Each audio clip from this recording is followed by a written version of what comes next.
Ezekiel chapter 40. The temple area restored. In the 25th year of our exile, at the beginning of the year, on the 10th of the month, in the 14th year after the fall of the city, on that very day, the hand of the Lord was on me, and he took me there. In visions of God, he took me to the land of Israel and set me on a very high mountain, on whose south side were some buildings that looked like a city. He took me there, and I saw a man whose appearance was like bronze. He was standing in the gateway with a linen cord and a measuring rod in his hand. The man said to me, "Son of man, look carefully and listen closely and pay attention to everything I'm going to show you. But that is why you have been brought here. Tell the people of Israel everything you see." The east gate to the outer court. I saw a wall completely surrounding the temple area. The length of the measuring rod in the man's hand was 6 long cubits, each of which was a cubit and a handbreadth.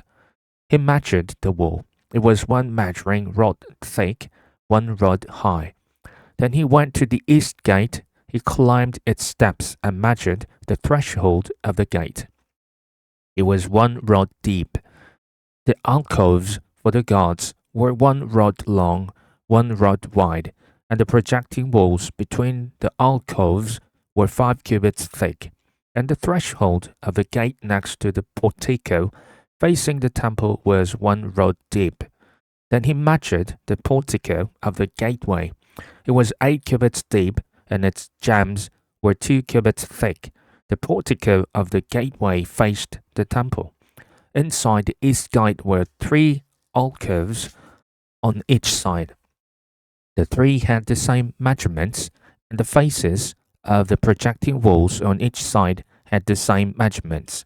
Then he measured the width of the entrance of the gateway. It was 10 cubits, and its length was 13 cubits. In front of each alcove was a wall 1 cubit high, and the alcoves were 6 cubits square. Then he measured the gateway from the top of the rear wall of one alcove to the top of the opposite one. The distance was 25 cubits from one parapet opening to the opposite one. He measured along the faces of the projecting walls all around the inside of the gateway, 60 cubits. The measurement was up to the portico facing the courtyard.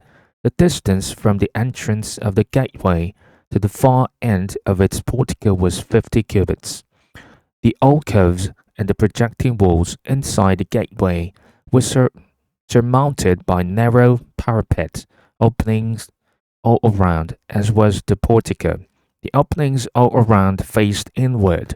The faces of the projecting walls were decorated with palm trees. The outer court. Then he brought me into the outer court.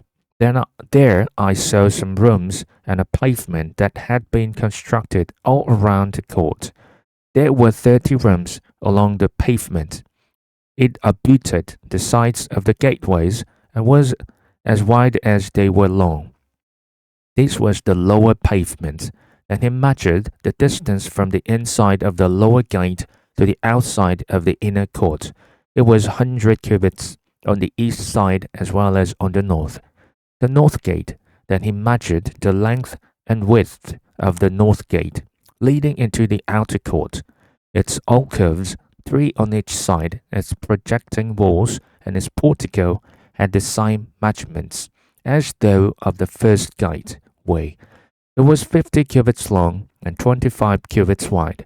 Its openings, its portico, and its palm tree decorations had the same measurements as those of the gate facing east. 7 steps led up to it, with its portico opposite them. There was a gate to the inner court facing the north gate, just as there was on the east. He measured from one gate to the opposite one. It was 100 cubits. The south gate. Then he led me to the south side, and I saw the south gate. He measured its jambs and its portico, and they had the same measurements as the others. The gateway and its portico had narrow openings all around, like the openings of the others. It was 50 cubits long and 25 cubits wide. 7 steps are led up to it, with its portico opposite them. It had palm tree decorations on the faces of the projecting walls on each side. The inner court also had a gate facing south, and he measured from this gate to the outer gate on the south side. It was 100 cubits. The gate to the inner court. Then he brought me into the inner court through the south gate, and he measured the south gate. It had the same measurements as the others. Its alcoves, its projecting walls, and its portico had the same measurements as the others. The gateway and its portico had openings all around. It was 50 cubits long and 25 cubits wide. The porticos of the gateways around the inner court were 25 cubits wide and 5 cubits deep. Its portico faced the outer court. Palm trees decorated its jambs, and 8 steps led up to it. Then he brought me to the inner court on the east side, and he measured the gateway. It had the same measurements as the others. Its alcoves, its projecting walls, and its portico had the same measurements as the others. The gateway and its portico had openings all around. It was 50 cubits long and 25 cubits wide. Its portico faced the outer court. Palm trees decorated the jambs on the either side, and 8 steps led up to it. Then he brought me to the north gate and measured it.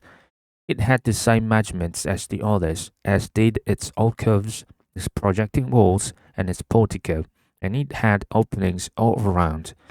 It was 50 cubits long and 25 cubits wide. Its portico faced the outer court. Palm trees decorated the jambs on either side, and 8 steps led up to it. The rooms for preparing sacrifices. A room with a doorway was by the portico in each of the inner gateways, where the burnt offerings were washed. In the portico of the gateway were 2 tables on each side, on which the burnt offerings, sin offerings, and guilt offerings were slaughtered. By the outside wall of the portico of the gateway, near the steps at the entrance of the north gate, were 2 tables, and on the other side of the steps were 2 tables. So there were 4 tables on one side of the gateway and 4 on the other, 8 tables in all, on which the sacrifices were slaughtered. There were also 4 tables of dressed stone for the burnt offerings, each a cubit and a half long, a cubit and a half wide, and a cubit high. On them were placed the utensils for slaughtering the burnt offerings and the other sacrifices, and double-pronged hooks, each a handbreadth long, were attached to the wall all around. The tables were for the flesh of the offerings. The rooms for the priests. Outside the inner gate, within the inner court, were 2 rooms, one at the side of the north gate and facing south, and another at the side of the south gate and facing north. He said to me, "The room facing south is for the priests who guard the temple, and the room facing north is for priests who guard the altar. These are the sons of Zadok, who are the only Levites who might draw near to the Lord to minister before him." Then he measured the court. It was square, 100 cubits long and 100 cubits wide, and the altar was in front of the temple, the new temple. He brought me to the portico of the temple and measured the jambs of the portico. They were 5 cubits wide on either side. The width of the entrance was 14 cubits, and its projecting walls were 3 cubits wide on either side. The portico was 20 cubits wide and 12 cubits from front to back. It was reached by a flight of stairs, and there were pillars on each side of the jambs.